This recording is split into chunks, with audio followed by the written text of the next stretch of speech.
let's talk about what a lot of people are keen on, and that is a general election. Well, Boris Johnson pulled out of the leadership race for the Tories last night. It does look likely that Rishi Sunak will be crowned leader of the Conservatives and our new Prime Minister, possibly as early as this morning, even before the 2 o'clock deadline, unless, of course, Penny Mordaunt gets 100 votes.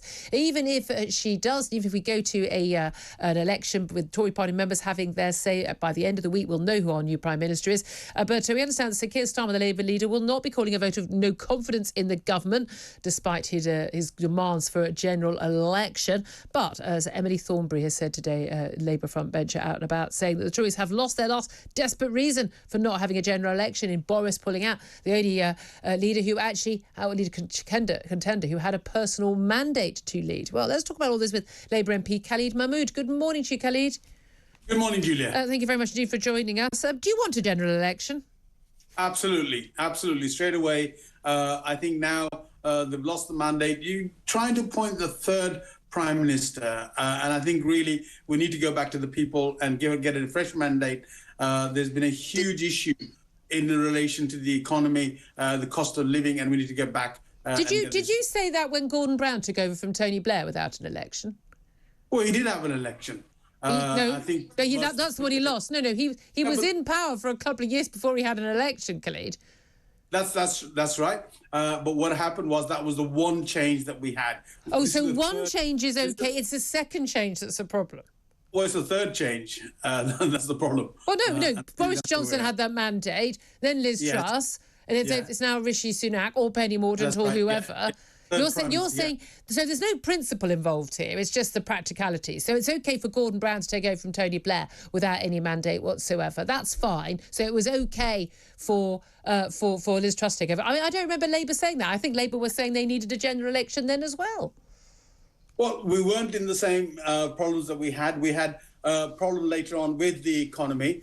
Gordon Brown was the best person to deal with that. He dealt with that. And then we had an election because it was deemed that because of the crash that had happened, we need to get that sorted out, which we did. And then we had a general election. He had an election because he had to have a general election because time was against him in terms of the electoral cycle. I mean, this is the thing, in terms of mandate, we don't actually elect a prime minister in this country. We don't have a presidential system. We elect MPs. Unless you've actually lived in, Boris Johnson's Uxbridge constituency, people didn't have a chance to vote for Boris Johnson as much as people might feel they have.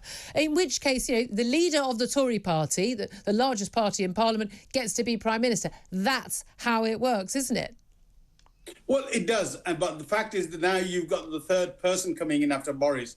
This is two more people on top of what Boris had. And therefore, you're right, you can do it once, but do it again. And God knows what's going to happen next. Whether Penny comes in. I know that she hasn't had the nominations fully at the moment. We've got time to go and see. And then what happens after that? But do you really want an election now, given how bad the economy is? Rising, inflation, interest rates, the energy crisis, the NHS in crisis, rising crime, the channel migrants issue, housing crisis, Ukraine, threat of... I mean, you name it. Everything is in crisis. Do you really want to be in power right now and have the blame for dealing with it all or failing to deal with it all? Wouldn't you rather the Tories took the blame for this one? Look, we've got 2 years maximum to go. Whatever happens, the economy is going to change hugely. We're still going to have to deal with it. Sir Keir Starmer's ready. The Labour Party is ready. Rachel Reeves is ready. Pat McFadden's doing a fantastic job as a financial secretary. We've got the things ready. We're there. What we want is the figures from the OBR and the officials, which we'll get a month before the election, and we'll put a plan forward to deal with that. And we're ready, competent to be able to deal with the economy, and that's what this is about. A competence to do with the economy. Given that most of the problems that we've got relate to locking down the country and the world for the best part of 2 years, given that Labour wanted to lock down sooner, wanted to lock down longer, wanted more lockdowns, didn't want to come out of lockdowns when the Prime Minister actually did in, say, July 2021 and wanted to go into lockdown in December 21, I mean, we would be in a worse financial position right now if we'd had Labour in power. So why on earth would Labour be better at dealing with the issue now? Julia, all those are hypotheticals. No, they aren't. No, they aren't. It's what Keir Starmer said he wanted to do. Yeah, but what happened, and I had been in a position to be different, what's happened now is you had Liz Truss in, and we got at least between 30 to 50 billion pounds additional that we've got to find, which wasn't there about 3 weeks ago. So that is the problem, is that we've had additional debt added on because of just the absurd mini-budget, so-called mini-budget that they projected. And that's what the problem is. And that we're going to deal with that. There's no doubt at all, Khalid, that that's part of the problem. And that was that mini-budget was a mess. And I criticised it at the time. However, that's only a small part of the problem. We already had interest rates set to go up. We already had the energy crisis. Labour fully in bed with net zero. We ain't going to solve the energy price crisis while we're still trying to go for net zero by 2050, which is totally and utterly impossible to achieve without huge costs. What are you going to do differently that would make our lives better? One of the different things is looking at the GB energy company that the Prime Minister's already... That doesn't increase the amount of energy.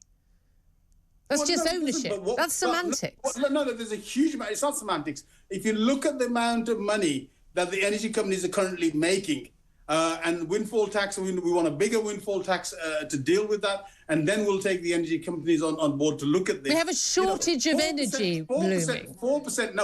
4% of the gas that we get comes from Russia. Majority of it comes from other resources that we have, and we can deal with that. And we haven't got the situation, but that's why the energy company is making a huge amount of money. The truth is, you don't really want to win power now. You want the Tories to take the blame, and you come in 2 years' time. Bring on the election, and we'll do it, and we'll show you how we can change the economy.